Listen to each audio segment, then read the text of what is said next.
네. 오늘 6절 말씀을 보면은 중반절부터 다윗이 어디로 가든지 여호와께서 이기게 하시니라.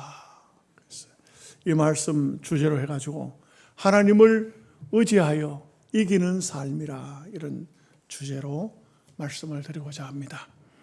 세계 제2차 대전 때에 1945년 4월 히틀러가 사망을 했죠. 그리고 그해 8월 일본이 무조건 항복을 선언함으로써 연합군이 승리를 했습니다.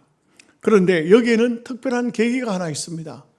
1944년 6월 6일 날 노르망디 상륙작전에서 독일군이 아주 크게 참패함으로써 사실상 승리가 연합국으로 돌아가게 되는데, 그런데 이 노르망디 상륙작전에 있어서 아이젠하워 장군은 여기서 참 하나님 앞에 기도하지 않을 수가 없었습니다. 왜냐하면 그 세계 역사 속에 상륙작전이 한 500번 정도 있었는데 한 번도 승리한 적이 없는 겁니다. 그렇기 때문에 이 아이젠하워는 하나님 앞에 무릎을 꿇고 기도합니다. 하나님, 역사 속에는 상륙작전에 성공한 적이 없습니다. 그러나 이 작전이 성공하지 않으면 온 세계가 어두움 속에 들어갑니다. 모두에게 불안과 아픔과 전쟁은 계속될 것이고 압제는 계속될 것이고 우리는 다 망할 수밖에 없습니다. 하나님, 이기게 해주세요. 아이젠하워 장군이 무릎을 꿇고 기도할 때 모든 장군들이 신불신간에 함께 무릎을 꿇었습니다. 하나님 살려주세요. 결론이지만 이 전쟁은 연합국의 승리로 돌아갔습니다. 그러므로서 독일이 패전하고 결국은 일본도 연합국에 의해서 항복을 하고 승리를 가져왔던 것입니다.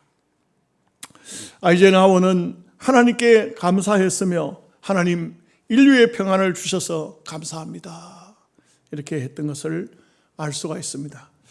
여러분, 시편 46편 1절 말씀에 하나님은 우리의 피난처시요 힘이시니 환난 중에 만날 큰 도움이시라. 그래서 우리가 땅 위에 사는 동안 환난을 당할 때에 또 어려움을 겪게 되면은 하나님을 피난처로 삼아야 된다는 것을 말씀합니다. 시편 62편 5절 말씀에 나의 영혼아 잠잠히 하나님만 바라라. 나의 소망이 저로 쫓아 나는도다. 시편 이사야서 26장 4절 말씀에 너희는 여호와를 영원히 의뢰하라. 여호와를 의뢰하는 그 사람은 복을 받을 것이라. 예레미야서 17장 7절 말씀에 그러나 무릇 여호와를 의지하며 여호와를 의뢰하는 그 사람은 복을 받을 것이니라. 성경은 철저히 많은 말씀들을 찾아보면은 거기는 하나님을 의지하라, 실망치 않는다, 하나님을 믿으라, 하나님을 섬기라, 하나님을 경배하라, 그래야만 너희 인생은 산다. 우리가 하나님을 의지한다는 것은 이것은 신본주의적인 신앙이 아니면 안 됩니다. 우리는 세상에 너무나 화려한 것들이 눈앞에 많이 들어옵니다. 권력도 명예도 돈도 다 이 세상에 속한 것이 아니겠습니까? 그렇기 때문에 우리가 이런 것에서 거기에 매어버리면, 거기에 빠져버리면 하나님을 제대로 섬길 수가 없습니다. 어느 날 어느 순간인가 정신을 차리고 보면 내 인생은 그만 헛된 곳에 한평생 그것만 취하다가 일생을 다 살고 마는 것입니다. 이사야서 2장 22절 말씀에 너희는 인생을 의지하지 말라. 그의 호흡은 코에 있나니 새말 가치가 어디 있느냐. 어느 날 어느 순간인가 호흡이 가빠지고 내가 숨을 밖으로 내쉬었는데 들이키지 못하면 끝이 난 것입니다. 한순간의 인생이라는 것은 끝이 날 수 있는 것입니다. 그렇기 때문에 이 세상 것은 아무리 많이 권력을 가지고 명예를 가지고 돈을 가졌다 해도 나의 삶을, 그 물질이 나의 삶을 이끌어갈 수 없습니다. 우리는 한순간에 나의 인생이 끝이 올 수도 있다는 것을 우리는 잊어버려서는 안 됩니다. 첫 번째로 생각할 것은 다윗이 이렇게 승리적인 삶을 살 수 있었던 근거가 뭘까요? 그것은 하나님의 말씀을 마음속에 새기고 말씀대로 살았다는 것입니다. 어떻게 알 수가 있느냐? 보십시오. 창세기 13장 14절에서 15절 말씀에 하나님이 아브라함을 불러서 어디다가 세우느냐면 헤브론, 말하자면 예루살렘입니다. 그곳에 딱 세우고 아브라함을 향해서 한 말입니다. 아브라함에게 이르시되 너는 눈을 들어 너 있는 곳에서 동서남북을 바라보라. 보이는 땅을 내가 너와 너의 후손에게 영원토록 주리라. 헤브론에 딱 서서 동서남북을 다 바라보게 하고 네가 보이는 땅이 어떤 땅이냐? 보이는 땅을 내가 너에게 다 주겠다. 그런데 여러분, 참 여호수아하고 또 굉장한 믿음의 사람이죠. 우리 하나님께서 여호수아에게 이런 말씀을 하시죠. 내가 모세와 함께 있던 같이 너와 함께 하리라. 네가 밟는 땅은 내가 다 너에게 주리라. 이 얼마나 하나님의 큰 보장을 받았습니까? 그런데 사실상 이스라엘 백성들이 가장 무서운 땅이 어디냐면 헤브론, 아낙 자손이 살고 있는 예루살렘이었어요. 그 땅은 지대가 높고 살고 있는 사람들이 전부 거구들만 살고 있었어요. 그렇기 때문에 정탐꾼들이 갔다가 그 헤브론에 살고 있는 아낙 자손을 보고 기가 죽었어요. 그들은 큰 거인들이고 우리를 비교하면 우리는 메뚜기와 같다. 우리는 점령하지 못한다. 우리는 그들을 이기지 못한다. 아마 벌써 눈으로 보고 낙심이 됐어요. 할 수가 없었어요. 오랜 세월이 갔습니다. 가나안 땅을 점령하고 사사시대가 들어서고 400년의 세월이 흘렀지만 여전히 그 땅은 점령하지 못하고 아낙 자손들이 살고 있었습니다. 왕정시대가 되어 사울 임금이 등극하고 또 40년의 세월이 흐르고 이렇게 하고 난 다음에 드디어 다윗이 왕이 딱 되었을 때 제일 첫 번째로 한 게 뭐냐? 누구든지, 자기의 신하들을 향해서 말합니다. 누구든지 저 헤브론을 점령하는 자는 내가 그에게 군대 장관을 삼으리라. 그랬을 때 요압이 자기의 신복들을 데리고 그 헤브론을 쳐들어간 거예요. 어떻게 됐을까요? 요압이 들어가서 이겼습니다. 왜? 하나님께서 주시겠다고 약속했기 때문입니다.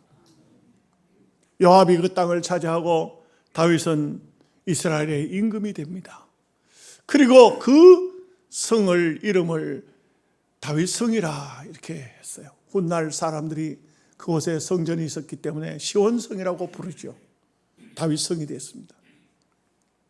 자, 이 다윗성에 다윗이 들어가서 어떤 생각을 했을까요? 옛날 하나님께서 아브라함을 갈대아 우르 땅에서 불러서 이곳에다 세우고 아브라함아, 예 하나님, 동서남북을 바라보라. 동서남북을 바라봤어요. 그랬더니 내가 이 땅을 너와 너의 후손에게 영원토록 주리라. 일시만 주는 게 아니고 영원토록 주리라. 아브라함이 하나님 알겠습니다. 그러나 실제로 보면은 어떻습니까? 아브라함도 자기 아내가 죽었을 때 막벨라 굴을 돈 주고 샀잖아요. 그러나 다윗은 어땠을까요? 이 땅은 하나님이 주신 땅이다. 그래서 다윗이 동서남북을 바라보면서 한번 말씀을 제가 찾아봤습니다. 동쪽으로는 모압이 있습니다. 모압을 점령합니다. 왜? 하나님 주셨으니까. 서쪽으로는 블레셋이 있습니다. 블레셋도 점령합니다. 블레셋도 하나님이 주신 거예요. 남쪽을 보았습니다. 에돔이 있습니다. 남쪽도 점령한 겁니다. 왜? 하나님이 주셨으니까. 북쪽도 바라봅니다. 북쪽은 소바와 아람이 있었습니다. 그들도 정복했습니다. 동서남북을 다 점령한 겁니다. 여러분, 이스라엘의 역사에 있어서 하나님 말씀대로 전체를 하나님이 주시겠다고 했던 것을 다 다스릴 사람은 다윗밖에 없어요. 솔로몬은 실제적으로 자기 깨를 내가지고, 솔로몬의 문제가 뭐냐? 솔로몬의 문제가 뭐냐? 솔로몬은 그 땅들을 여전히 다스리긴 다스리는데, 그런데 어떻게 되냐? 이 정책적으로 결혼을 해요. 그래서 암몬 왕궁에 암몬의 왕들의 딸도 데려오고, 소바의 딸도 데려오고, 에돔의 딸도 데려오고, 그래서 전부 다 사돈 맺이 전부 다 이 사돈 맺이 처갓집을 만들어요. 이래가지고 평화를 만들었는데 다윗은 그렇지 않아요. 하나님이 주셨다 이거예요. 주셨기 때문에 하나님이 나에게, 우리 조상에게, 아브라함에게 주신 것이기 때문에 그것을 다 가져왔다는 것은, 이것은 하나님의 말씀을 철저히 순종했다는 것을 알 수가 있습니다. 히브리서 4장 12절 말씀에 하나님의 말씀은 살아있고 활력이 있어 좌우의 날선 어떤 검보다도 예리하여 혼과 영과 관절과 골수를 찔러 쪼개기까지 하며 또 마음의 생각과 뜻을 감찰하나니라. 하나님의 말씀이 살아있다. 오늘 우리가 그 시대에 다윗만 그래 한 것이 아니고, 오늘날도 오늘 우리가 하나님 말씀을 마음속에 담고 있으면 그 사람은 반드시 세상을 점령하고 승리합니다. 다스릴 수가 있습니다. 지도자가 될 수가 있습니다. 왕이 될 수가 있는 것입니다. 그렇기 때문에 우리가 말씀대로 사느냐, 말씀을 벗어나서 사느냐, 이것은 성도의 삶에 있어서 대단히 중요한 삶이 아닐 수가 없습니다. 베드로전서 1장 23절에서 25절 말씀에 너희가 거듭난 것이 썩어질 씨로 된 것이 아니요 썩지 아니하고 항상 있는 말씀으로 되었느니라. 그러므로 모든 육체는 풀과 같고 그 모든 영광은 풀의 꽃과 같으니 풀은 마르고 꽃은 떨어지되 오직 주의 말씀은 영영토록 있느니라. 말씀은 바뀌지 않습니다. 우리가 자꾸 바뀌어서 그렇지, 우리가 약해서 그렇지, 우리가 자꾸 형편없이 약해지니까 그렇지. 풀도 마르고 꽃도 떨어지고 또 세상도 가고 우리도 갑니다. 그리고 다음 세대가 와서 그 말씀을 지키지를 못해서 그렇습니다. 그렇기 때문에 오늘 우리가 이 땅 위에 사는 삶 속에 가장 중요한 삶이 뭔가, 그거는 말씀을 마음속에 새기고 말씀이 어떠한가, 역사가 어떤가, 말씀의 역사가 어떤가, 그 말씀을 따라가야 됩니다. 두 번째, 다윗은 철저히 하나님으로 만족하는 삶을 살았던 것을 볼 수가 있습니다. 여러분, 이 놀라운 것이 다윗은요, 인간적으로 보면은 이 전쟁을 해서 지금 현재 어마어마한 병거를 얻었습니다. 병거 1000대입니다. 이거 계산적으로 따지면 오늘날로 말하면 탱크 1000대입니다. 이걸 얻었습니다. 그런데 오늘날로 말하면 이 탱크 1000대를 얻어가지고 그래가지고 900대를 불살라 버리는 겁니다. 말이 됩니까? 병거 1000대를 가져와서 그 말들 900마리는 말의 뒷 힘줄을 끊어버립니다. 100대만 남겨놓습니다. 이것은 뭘 말해주고 있냐? 말을 의지하지 않고 전쟁 무기를 의지하지 않고 하나님을 의지한다. 하나님을 의지한다. 철저히 신본주의죠. 이사야서 31장 1절 말씀에 도움을 구하러 애굽으로 내려가는 자는 화 있을진저 그들은 말을 의지하나 병거의 많음과 마병의 심히 강함을 의지하고 이스라엘의 거룩하신 이를 앙모하지 아니하며 여호와를 구하지 아니함이니라. 애굽으로 말을 구하러 가는 사람은 화가 있다. 왜? 그 이유가 뭐냐? 하나님을 의지하지 않고 병거를 의지하기 때문에, 말을 의지하기 때문에 그 사람은 망한다는 겁니다. 세상 것을 많이 가지면 절대 하나님을 의지할 수 없습니다. 아무것도 없는 가난할 때 우리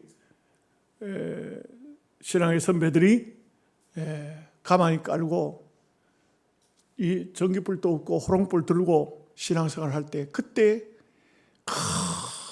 기도가 간절했습니다. 하나님, 자식들 먹을 게 없습니다. 입을 게 없습니다. 하나님, 먹을 걸 주세요. 입을 걸 주세요. 눈물로 기도했습니다. 그리고 그냥 우리 조상들이 자기들은 안 먹고 안 입고 자식들 먹여서 어쨌든 간에 교육을 시켜 대한민국이 세계에서 가장 작은 나라지만 가장 강한 나라가 됐어요. 이게 엄청난 나라가 됐어요. 엄청난 나라가. 정말요, 대한민국이 저 북한에 아주 강한 공산주의가 있으니까 남쪽에서 얼마나 준비를 했는지. 원자폭탄 못 만들게 하니까 현무라는 그 무기를 만들었는데요. 이 원자폭탄보다 어쩌면 우리 대한민국에는 더 필요한 거예요. 현무 5, 현무 6가 이제 만들어졌다는데 이게요, 한번 원자폭탄은 떨어지면 땅속까지는 파고 들어가지 못하지만 현무 5 같은 거는, 현무 6 같은 거는요, 김정의가 방공호 다 만들어놔도 다 떨어붙다는 거예요. 이게 뭐 이북에 몇 개만 쏴보면 그냥 다 박살 나쁜 거예요. 그러니 오히려 원자폭탄은 또 그 사드가 또 준비되어 있잖아요. 날라오면 그것도 터뜨린다고, 공중에서 터뜨린다고. 이렇게 되니까, 예, 뭐 K-팝, K-문화, 이게 전 세계적으로 보면 지금 한국어를 쓰는 나라들이 얼마나 많은지 몰라요. 왜일까요? 뭐 때문일까요? 뭐겠어요? 우리 조상들의 기도입니다. 기도입니다. 정말 촉은 목피, 풀뿌리 먹어가면서, 그 풀잎 뜯어 먹어가면서 그 보릿고개를 넘어가던 그 우리 조상들이 가마떼기 깔고 거기서 호롱불 들고 하나님 앞에 기도한 그 기도가 오늘 와서는 전 세계 민족이 두려워하는 민족으로 바뀌었다 이 말이에요. 대한민국 아무나 못 건드려요. 이럴 정도로. 왜? 하나님을 의지하니까. 하나님으로 말미암아 함께하는 그 삶은요, 사람들이 볼 때는 별거 아닌 것 같지만 절대 아무나 못 건드립니다. 그렇습니다. 우리가 말을 의지하게 되면 하나님께서는 우리 곁을 떠나십니다. 그렇지만은 하나님께서 하나님을 의지하는 백성들은 절대 그들이 망하게 하지 않는다는 것을 잘 알 수가 있습니다. 옛날에 전쟁을 할 때는 말들이 있으면 얼마나 말이 편하고 좋습니까? 그렇기 때문에 이 세상의 군왕들은 이 말들을 굉장히 많이 모으려고 합니다. 열왕기상 10장 26절 이하에 보면은 솔로몬이 이제 그 나라를 다스릴 때입니다. 그때 보면은 이 군사가 어떻게 되는지 보십시오. 열왕기상 10장 26절, 솔로몬이 병거와 마병을 모으매. 병거와 마병을 모았다. 이게 얼마나 모았냐? 병거가 1,400이요 마병이 12,000이라. 병거 성에도 두고 예루살렘 왕에게도 두었으며 다윗은 1,000개의 병거를 빼앗았을 때 900마리의 말의 뒷 힘줄을 끊어서 말을 쓰지 못하게 했는데, 솔로몬은 마병을 얼마나 끌어모았냐면 1,400으로. 이게 병거라는 것은 오늘날로 말하면 탱크처럼 그렇게 된 거예요. 그리고 마병은 말 타는 병사들입니다. 말 타는 병사가 12,000명이나 두었다. 솔로몬은 뭘 말하고 있습니까? 솔로몬은 전쟁했다는 기사가 별로 없어요. 그런데 이 솔로몬은 굉장히 세상적으로 보면 다른 나라들이 겁을 내서 들어오지 못하도록 육신적으로 많이 만들었어요.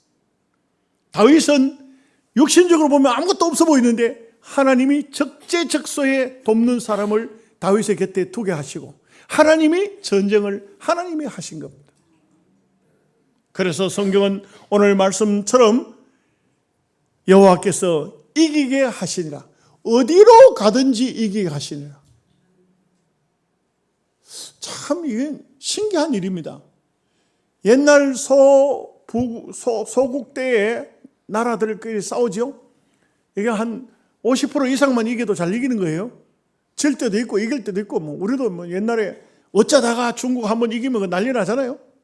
그런데 중국도 그 큰 대국이지만 요 조그마한 조선을 질 때도 있었어요. 왔다가 그냥 막 몰살당할 때도 있었어요. 돌아가가지고 왕이 그냥 앓다가 죽은 때도 있다고요.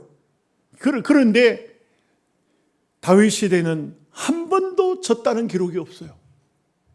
왜요? 철저하게 신본주의, 하나님을 의지했기 때문에. 다윗만 그럴까요? 오늘 우리도 똑같습니다. 하나님을 절대 의지하는 사람은 그 한 생애가 승리적인 삶만 있습니다. 한 가지만 더 말씀드리겠습니다. 여호와께서 이기게 하시니 하나님이 이기게 하신다는 게 다윗에게는 하나님이 이기게 하신다. 요한복음 16장 33절 말씀에 보면 이것을 너희에게 이르는 것은 너희로 내 안에서 평안을 누리게 하려 함이라. 세상에서는 너희가 환난을 당하나 담대하라. 내가 세상을 이기었노라. 예수님이 세상을 이기셨대. 그럼 우리 예수 안에서는 우리도 세상을 이길 수가 있다 이게. 사무엘하 8장 6절 말씀에 보면 다윗이 어디로 가든지 여호와께서 이기게 하셨더라. 오늘 말씀과 똑같은 말씀. 사무엘하서 8장 14절을 보면 글자 하나 틀리지 않고 똑같은 말이 본문까지 3번 나와요. 다윗이 어디로 가든지 여호와께서 이기게 하셨더라. 다윗은 동서남북을 완전 장악해서 다스릴 수 없는 그런 곳에는 그야말로 그 땅을 점령해서 점령군들이 갖는 초소를 만들고 그 외에는 조공을 받고 하여간 그 당시에 다윗이 다스린 땅이 상당히 넓은 것을 볼 수가 있어요. 다 그냥 다윗 앞에는 꼼짝 못해요. 함부로 나서지 못합니다. 세상을 완전히 장악하고 있는 이런 모습을 봅니다. 왜요? 하나님이 함께 하시사 이기게 하시기 때문에 그 누구도 다윗과 전쟁을 벌일 꿈도 꾸지 않아요. 아주 무적입니다. 무적함됩니다. 다윗이 바로 그런 삶을 살았다는 것입니다. 인간적으로 생각해 보면요, 다윗이 살고 있는 지역은 아주 열악한 산악지대예요. 산악지대. 이런 산악지대에서 블레셋 땅 같은 데만 해도요, 해변가예요. 군사적으로 비교해도 블레셋이 10배도 훨씬 넘는 군사력을 가지고 있어요. 그런데도 불구하고 블레셋과 이스라엘이 싸우면 블레셋이 박살나는 겁니다. 안 싸우려고 그래요. 차라리 우리 조공을 바칠 테니까 우리를 좀 잘 봐주시오. 그래서 주둔군을 두어서 블레셋을 다스리고 있는 이런 모습을 볼 수가 있죠. 다윗 시대 사람들은 얼마나 신났을까요? 안 그래요? 얼마나 그냥 다윗과 함께해서 전쟁에 나가면 다 승리하니까 누구 다윗하고 싸울 생각을 안 해요. 얼마나 다윗이 힘이 있었습니까? 어떻게 그럴까요? 요한일서 5장 4절에 무릇 하나님께로부터 난 자마다 세상을 이기느니라. 하나님께 난 사람은, 하나님의 자녀는, 하나님의 백성은 세상을 이긴다. 사실 세상을 살아가면서 세상을 이기면서 산다는 것은 얼마나 감사한 일이고 좋은 일입니까? 그러나 우리가 믿음의 사람이지만 세상을 다 이기지 못하는 경우도 없지 않아 있습니다. 시편 55편 4절 말씀에 내 마음이 내 속에서 심히 아파하며 사망의 위험이 내게 이르렀도다. 두려움과 떨림이 내게 이르고 공포가 나를 덮었도다. 이게 누구의 시일까요? 다윗의 시입니다. 여러분 희한하죠. 다윗이 그렇게 이겼다면서 뭐 그렇게 마음이 아파하고 괴로워하고 고통스러워할까요? 죄입니다. 여러분 다윗도 한때 이 죄에 빠진 거예요. 여러분 아무리 믿음의 사람이고 승리의 삶을 살고 기도로 살고 이르는 사람도 죄에 빠지면 안 돼요. 다윗의 제일 약점이 뭐냐? 그 예쁜 여자를 보면 못 견디는 거예요. 그죠? 그러나 세월이 흐르고 시간이 지나서 보면 그것도 아무것도 아닌데 거기에 빠져가서 허덕이는 사람들. 그렇게 돈 하지만 돈도 아무것도 아니에요. 그냥 먹고 살만 하면 되는 겁니다. 명예가 아무것도 아니에요. 그 명예가 뭐 그렇게 필요합니까? 저도 이렇게 보면서 총회적으로 목사님들이 참 열심히 목회해가지고 교회 부흥시키고 이런 분들이 이제 어느 정도 교회가 부흥이 되니까 총회장을 하려고 그래요. 총회장을 하려고 하는데 교회에서는 뭐 대단한 인물이지만 총회 나오면 다 대단한 사람이니까 총회 나오면 그러니까 안 되잖아요. 노예에서도요. 뭐 예를 들어서 우리 노예 같은 데도 64개의 교회 가운데서 64개의 교회예요. 거기서 목사님들이 몇 분이 서울로 올라가느냐? 총회 올라갈 때 3사람밖에 못 가요. 그러니 그 올라가면 서울 뭐 어떤 노예 전라도, 충청도 이런 노예에서 모인 사람들이 전부 한마디로 말하면 대단한 사람들만 모이니까 거기서 회장을 꼭대기를 하려고 하면 얼마나 힘들겠어요. 그러니까 엉뚱한 짓 하는 거야. 사람 만나가지고 주머니에 봉투 넣어주고 날 좀 찍어달라고. 그래가지고 총회장을 했다가 총회장이 되는 게 아니고 그런 사람이 주로 떨어져요. 실력이 모자란 사람이 남한테 뇌물을 쓰잖아요. 그게 알아야 사람들이 안 찍어줘요. 떨어지거든요. 저는 볼 때 참 그 쓸데없는 명예에 그 많은 사람들이 후회를 하더라고요. 어떤 사람은 총회장을 2번 한다고 첫 번째 떨어졌는데 그 다음번에 또 나왔어. 또 떨어졌어요. 2번 떨어지고는 병을 얻었어. 내 평생에 총회장을 하려고 했던 것이 큰 실수였다. 여러분 명예 그거 아무것도 아닙니다. 제가 그렇게 말하면 또 내가 우습네요. 나는 총회장을 하지도 못한 사람이 무슨 뭐 아무것도 아니라고. 근데 아무것도 아니에요.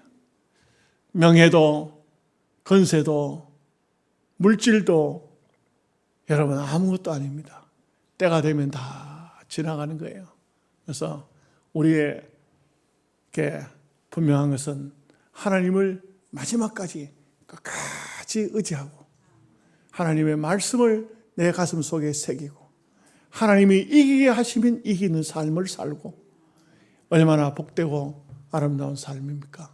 오늘 이 다윗의 삶이 여러분의 삶이 되시기를 주님의 이름으로 축복합니다. 아멘. 기도하겠습니다. 자비로우신 하나님 아버지 은혜와 사랑을 생각할 때에 감사합니다. 수많은 사람들 가운데 저희들을 하나님의 백성 삼으셨고 또 하나님